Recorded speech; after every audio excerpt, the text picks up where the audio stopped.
Eh bien bonjour, mon nom est Frédéric Boran et dans cette vidéo on va parler des contraintes. Alors on est parti toujours d'un MCD et on avait fait une entité élève avec deux entités spécifiques, internes et externes. Et vous voyez qu'il y a un petit symbole là qui va nous permettre en fait de préciser quel est le lien entre ces deux entités-là et l'entité mère. En clair, est-ce que tous les élèves sont soit internes, soit externes? Est-ce qu'un élève peut être à la fois interne, est-ce qu'il peut et externe? Est-ce qu'il peut être ni interne ni externe? Voilà, c'est ce genre de choses en fait que l'on va essayer de représenter par un symbole qui est ici. Alors bien sûr, ce symbole, il va pas être, ça sera pas n'importe quoi.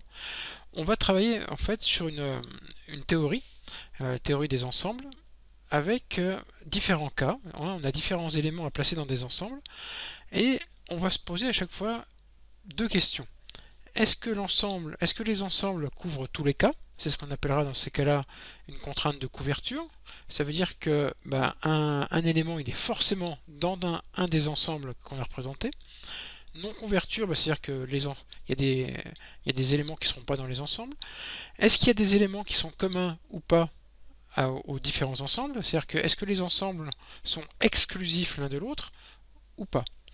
Le premier cas qui est le plus courant, c'est ce qu'on appelle une contrainte de partition, avec à la fois une contrainte de couverture, c'est-à-dire que les deux ensembles que j'ai représentés là couvrent tous les cas possibles, et ils sont également exclusifs l'un de l'autre, d'accord? Ça veut dire que un élément, s'il est dans un ensemble, il n'est pas dans l'autre. Donc ici, ça veut dire quoi une contrainte de partition?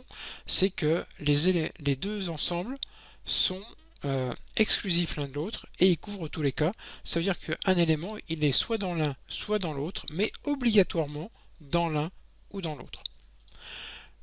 Deuxième grande contrainte à connaître, c'est la contrainte dite d'exclusion. Donc ça veut dire qu'en fait, vous avez l'exclusion des deux ensembles, mais vous n'avez pas la contrainte de totalité. Il n'y a plus que le x, si vous voulez. Ça veut dire quoi? Qu'un élément, il est soit dans l'un, soit dans l'autre, soit ailleurs, et surtout que les deux ensembles n'ont pas de points communs, n'ont pas d'éléments communs, c'est-à-dire qu'ils sont exclusifs l'un de l'autre. Troisième cas, ce qu'on appelle la contrainte de totalité. Les ensembles couvrent tous les cas, mais ils ne sont pas exclusifs l'un de l'autre. Donc il y a une jonction, donc il n'y a que la contrainte de totalité qui est respectée. Et donc il y a des éléments communs, vous voyez, qui appartiennent aux deux ensembles. Et quatrième cas, où on ne représente rien au final, c'est là on a tous les cas possibles, c'est-à-dire que les deux ensembles sont joints, il y a des éléments communs, il y a des éléments qui n'appartiennent ni à l'un ni à l'autre. Donc ça veut dire quoi concrètement? Ça veut dire que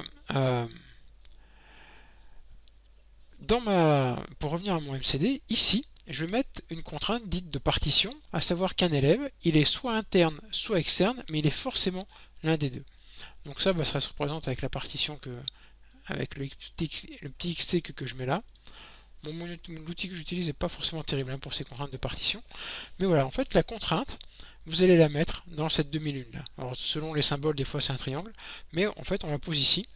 Et en fait, ce xt là, signifie donc, comme on l'a vu dans l'aspect un peu théorique de tout à l'heure, qu'un élève, il est soit interne, soit externe, mais forcément un des deux. Les deux ensembles sont exclusifs, on a le x, et ils couvrent la totalité des cas, on a le t. Voilà, donc je vous invite à aller voir mon site pour travailler un peu sur cette notion, et je vous invite également à vous abonner à ma chaîne. Merci.